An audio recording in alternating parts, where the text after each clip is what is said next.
अजीजों, ये वक्त, ये मौका, ये हालात यकीनी तौर पर तकदीर के नहीं हैं और मुझसे पहले बहुत दानिश्वर लोगों ने आपको खिताब किया है।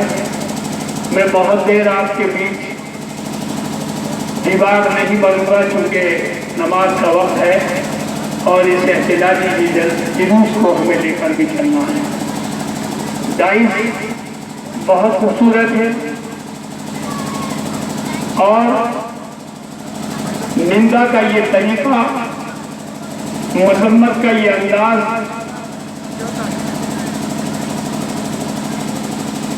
हिंदुस्तान में तमाम एहतजाजी जुलूसों से निराला है। जब मोहतरम धर्माधिकारी जी इस जलसे को खिताब कर रहे थे तो ऐसा लगता था जैसे आसमान से रहमत की बारिश हो रही है और इंसानियत का एहसास बेदार हो रहा है। अखबार वाले भाइयों, ये तो बहुत लिखते हो आप कि अमुक स्थान पर अमुक धर्मों के लोग अमुक कारण से एक दूसरे के खिलाफ खड़े हो गए, लेकिन अजीजों, मुल्क कैसे बनेगा, मुल्क इस अंदाज से बनेगा, हिंदुस्तान कैसे सोने की चिड़िया बनेगा, आज ये इस एहतजाजी जुलूस में ये डाइस इस बात की गवाही दे रही है। ये भी हिंदुस्तान, पूरे हिंदुस्तान में पहुंचाने का आप काम करें, मैं आपसे इस्तदा और गुजारिश करता हूँ। रामेश्वर शर्मा मेरे ख्याल से दुर्गा मंदिर का वो अजीम तरीन मंदिर जहां वो जब बैठते हैं तो हर एक मिनट में एक आदमी उनके पैर छूता है। ऐसा रामेश्वर शर्मा जो उम्र में तो हम लोगों के बराबर है, लेकिन उनका मर्तबा शहर में हम लोगों से बहुत ऊपर है, क्योंकि वो मजहबी पेशवा के तौर पर स्थापित धर्माधिकारी थी जो हिंदुस्तान और विदिशा शहर के बहुसंख्यक लोगों की आस्था और धार्मिक सिद्धांत है। उनकी मौजूदगी एक व्यक्ति की मौजूदगी नहीं है, बल्कि एक समाज की मौजूदगी है और उस समाज की मौजूदगी है जिस समाज के 90 करोड़ लोग हिंदुस्तान में रहते हैं। मैं जहां गम और गुस्से में हूं वहां मुझे ये इत्मीनान भी है कि हिंदुस्तान में अभी वो फिजाएं बाकी हैं जिसके लिए अल्लामा इकबाल ने कहा था, मजहब नहीं सिखाता आपस में बैर रखना, हिंदी हम वतन है हिंदुस्तान हमारा। लोग चाहते हैं और आज से नहीं चाहते। जब हिंदुस्तान में अंग्रेज राज करने आया था, अखबार वाले भाइयों, जो आपसे कहता हूं वह हिंदुस्तान की राज्यसभा में भी कहता हूं, जब हिंदुस्तान में अंग्रेज राज करने आया था तो डलहौजी ने कहा था डिवाइड एंड रूल, बांटो और राज करो, लड़ाओ और राज करो, नफरत पैदा करो और राज करो, गाय और सूअर की चर्बी के नाम पर सियासत करो। और उस अंदाज के कुछ लोग आज भी बाकी हैं। अल्लाह के रसूल सल्लल्लाहु अलैहि वसल्लम के बारे में जिस शख्स ने ऐसे जुमले बोले हैं जिससे इंसानियत जख्मी हुई है, जिससे मुसलमान जख्मी हुए हैं, जिससे हिंदुस्तान का इत्तेहाद जख्मी हुआ है, जिससे हिंदुस्तान की तारीख जख्मी हुई है, हिंदुस्तान का मुस्तकबिल और आज जख्मी हुआ है, हम उसकी मजम्मत करते हैं। और इस मजम्मत में हमारे साथ अगर उमेश शर्मा, मनोज पांडे, धर्माधिकारी जी, रामेश्वर जी अगर ये शामिल हैं तो ये इस बात का इत्मीनान है कि हिंदुस्तान उसकी निंदा कर रहा है और ये मांग कर रहा है। यहाँ पुलिस के लोग खड़े हैं, प्रेस के लोग खड़े हैं कि उस शख्स ने हिंदुस्तान के कॉन्स्टिट्यूशन की 153 ए को वायलेट किया है, उसने मजहबी नफरत पैदा की है, उसने मजहबी नफरत अगर पैदा की है तो मुल्क को कमजोर करने का काम किया है, कानून को रोकने का काम किया है।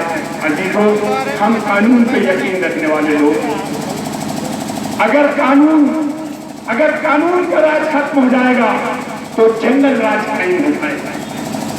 आज मैं कहता हूँ जुल्म तो फिर जुल्म है, बढ़ता है तो बढ़ता है। कल मैं दिल्ली में था, मैंने देखा दुनिया का सबसे बड़ा प्रचार तंत्र।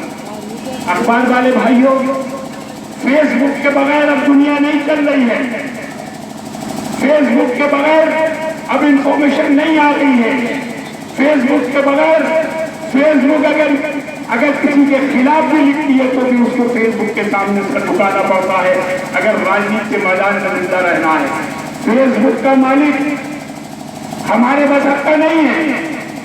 फेसबुक का मालिक हमारे कुरान को नहीं मानता है, माज़अल्लाह, लेकिन यहूदी होते हुए उसने लिखा है कि दुनिया में मुसलमानों के साथ जो शुरू हो रहा है, उनके बारे में जो नारे लगाए जा रहे हैं, उनको जिस तरह देखा जा रहा है, उससे मैं यहूदी होते हुए जख्मी हूँ। गोया के अल्लाह जब चाहते हैं तो कबीलों से अपने घर की हिफाजत करा देते हैं। और उस फेसबुक के मालिक का नाम है मार्क जकरबर्ग। कोई भी पढ़ सकता है। तो जालिम की उम्र तोता होती है और जुल्म सिर्फ तलवार से नहीं होता, जुल्म जबान से भी होता है। मैंने हिंदुस्तान की राज्यसभा में कही है ये बात कि आतंकवाद सिर्फ बम विराज करने से नहीं होता है, आतंकवाद जबान से भी फैलता है और जबान से फैला हुआ आतंकवाद से लोग जख्मी कर देता है। लेकिन जज्बात को मुस्तैल मत कर देना। लोग ये चाहते हैं, जैसा अभी मेरे चचा चौधरी सिराज अहमद साहब ने कहा, बड़ी दानिशवराना तकरीर थी। काश तुम अपने हीरो को चोरी बन के परखना सीख जाओ। इतनी शानदार तकरीर थी। काश अगर हिंदुस्तान सुन लेता और हिंदुस्तान में नफरत फैलाने वाले लोग सुन लेते तो उन्हें जीने का तरीका आ जाता। चौधरी सिराज अहमद साहब की तकरीर आज तारीख का एक हिस्सा था। मजीद भाई का बेहतरीन भाषण, बेहतरीन तकरीर इस बात का ऐलान करती थी कि तुम अपने हक मांगना सीखो, लेकिन कानून की रास्ते से। आलिम साहब की एक लंबी तकरीर और अल्लाह के रसूल शासन के किरदार की अक्कासी, इस बात का हम तो वक्तों में ही वारुसों में ही वाले लोग ईमान लाया तमाम किताबों पर, तमाम रसूलों पर। हमारा कुरान अकेला ऐसा ग्रंथ है, आखिरी ऐसी किताब है जो ये कहता है मुसलमानों, तुम तमाम मजहबी पेशवाओं पे ईमान लाओ और उनकी इज्जत करो। तुम तमाम मजहबी किताबों, आसमानी किताबों पर ईमान लाओ और उनका इकराम करो। और कुरान बेहतर, अजीम, बरतर और मुतबर्रा की। तो साथियों, इस मजहब में पड़ोसी को भूखा करार देने पे, भूखा होने पे रिज़्क़ हराम कर दिया गया हो। इस मजहब में दुनिया में सबसे पहले बेटी को बात की जायदाद का हिस्सेदार बनाया गया हो। इस मजहब में दावत इंसानियत से दी थी जब अल्लाह के रसूल सल्लल्लाहु अलैहि वसल्लम वजूद में आए, जब दुनियावी एतबार से तशरीफ लाए तो अरब के बद्दू इंसान को जलाकर रख देता करते थे। रात भर वो तड़पता था, इंसान तड़पता था और उसमें से शुआएं निकलती थी, तवाई काटती थी और उसको देख के लुत्फानंदोज हुआ करते थे। इन हालात में दावत इस्लाम जब दी गई तो इंसानियत का परचम लेकर अल्लाह के रसूल सल्लल्लाहु अलैहि वसल्लम आए और तमाम वो चीजें जो जहालत का पैगाम देती थी, रौल डाला उन्हें अपने पैरों से, अपने हुक्म से, अपने उसूलों से। लोग ये चाहते हैं कि हम में नफरत पैदा हो जाए। लोग ये चाहते हैं कि हम में दूरियां पैदा हो जाए। लोग ये चाहते हैं कि हम कानून पे एतबार करना बंद कर दें। लोग ये चाहते हैं कि हम कानून अपने हाथ में ले लें। लोग ये चाहते हैं کہ ہمیں دہشت گرد قرار دے دیا جائے، لوگ یہ چاہتے ہیں کہ ہم مستعین ہو جائیں، لوگ یہ چاہتے ہیں کہ ہم تعلیم سے دور ہو جائیں، لوگ یہ چاہتے ہیں کہ ہم ایک تباہی کے راستے میں چلے جائیں۔ اگر ہم نے ان کی بات مان لی تو بڑا نقصان ملک اور ملت دونوں کا ہو۔ ہمیں احتجاج کرنا چاہیے، وہ تمام فلور موجود ہیں ایسے احتجاج کے لیے جو حکومت نے آئین میں ہمیں اس کے حقوق دیے، اسی راستے سے کرنا چاہیے۔ لیکن یہ ضرور کہنا چاہتا ہوں کہ جب تم اتحاد قائم کرو گے تو تاریخ بن جاؤ گے، اور جب تم مشتعل ہو جاؤ گے تو تباہ ہو جاؤ گے۔ اس لیے علامہ اقبال نے بار بار کہا، نہ سمجھو گے تو مٹ جاؤ گے ہندوستان والوں، تمہاری داستان تک بھی نہ ہوگی پاکستانوں میں۔ لیکن پلٹ کے کہا تو میں جب دعوت دی، پلٹ کے کہا جب دعوت دی تو پھر یہ کہا، ہستی مٹی نہیں ہماری صدیوں رہا ہے دشمن دور زمان۔ کچھ بات ہے کہ ہستی مٹی نہیں ہماری صدیوں رہا ہے دشمن دور زمان ہمارا۔ اس کے لیے یہ ضروری ہے کہ ہم اپنے دشمنوں کو پہچانیں، ہم اپنے دوستوں کا احترام کریں، جیسا حافظ منصور صاحب نے کہا۔ بڑا شاندار استقبال کا موقع نہیں تھا، لیکن استقبال ضروری تھا۔ میں بتا دوں اخبار والے بھائیوں، دھرم ادھیکاری جی اگر یہاں تشریف لائے ہیں تو یوں ہی نہیں لائے۔ جب ہندوستان میں فدا حسین نے ہندو دیوی دیوتاؤں کے خلاف ایک آرٹ بنانے کی کوشش کی تھی تو آپ کا بھائی وہ پہلا ناگرک تھا اس شہر کا جس نے فدا حسین کی مذمت سڑک پہ آ کے کی تھی۔ تو جو آدمی غلط کام کرتا ہے وہاں مذہب و ملت کی قائل نہیں ہوتی ہے۔ بات یہ ہے کہ جو غلط ہے وہ غلط ہے، جو صحیح ہے وہ صحیح ہے، اور جس دن یہ جان لیا جائے گا اس دن ملک سونے کی چڑیا بن جائے گا۔ ہم اپنے جلوس کی شکل میرے خیال سے ویسے بزرگ بیٹھے ہیں، آپ لوگوں کے ملی ذمہ داران بیٹھے ہیں، وہ چاہیں تو اس میں ترمیم کر سکتے ہیں۔ میں خادم ہونے کے ناطے یہ مشورہ دینا چاہتا ہوں کہ ہم اپنی مظلومیت کا اظہار کریں، ہم خاموش سر جھکے ہوئے اور آیت کریمہ اور درود پاک ہماری زبان پر من الظالمین، اور ہم قدم ہو کے چلیں تاکہ راہگیر بھی متاثر نہ ہو، انہیں لگے کہ ایسے لوگوں کا جلوس جا رہا ہے جو تہذیب، تربیت اور تمدن کے جنم داتا ہے۔ ہم راہگیروں کو بھی متاثر نہ کریں۔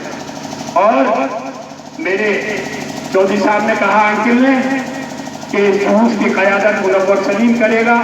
الحمدللہ آپ لوگوں کے قدموں کے صدقے میں بمبئی سے لے کے لکھنؤ تک بہت جلوسوں کی قیادت آپ کے غلام کو، خادم کو کرنے کو ملتی ہے۔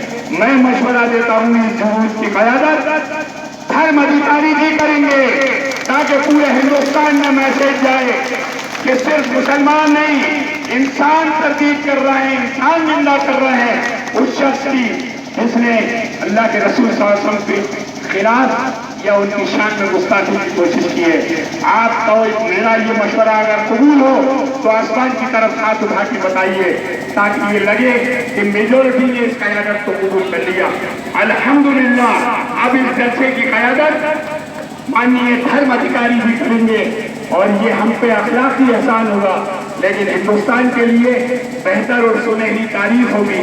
ہندوستانی ہونے کے ناطے ان کا یہ فرض بنتا تھا، اور اگر انہوں نے اس فرض کو قبول کیا ہے تو ہم بارمبار ان کا استقبال کرتے ہیں، اور ہم چاہتے ہیں کہ ہم زخمی، کمزور، نادار لوگوں کے اس جلسے کی قیادت وہ کریں تاکہ یہ جلسہ، یہ جلوس طاقتور ہو سکے اور ہم مٹھی بن کر یہ کہہ سکیں کہ نفرت پھیلانے والے بہت تھوڑے ہیں، محبت کی مہک پھیلانے والوں کا ہندوستان ہے۔ بہت شکریہ آپ کا میں نے جو وقت لیا اس کے لیے معافی، اور بہت شکریہ۔ میں سوچتا ہوں کہ ہم لائن بنا لیں، سر کو نیچا کر لیں، درود پاک زبان پہ لائیں اور آیت کریمہ کا ورد جاری کریں۔ اور اس جلسے کی قیادت محترم دھرم ادھیکاری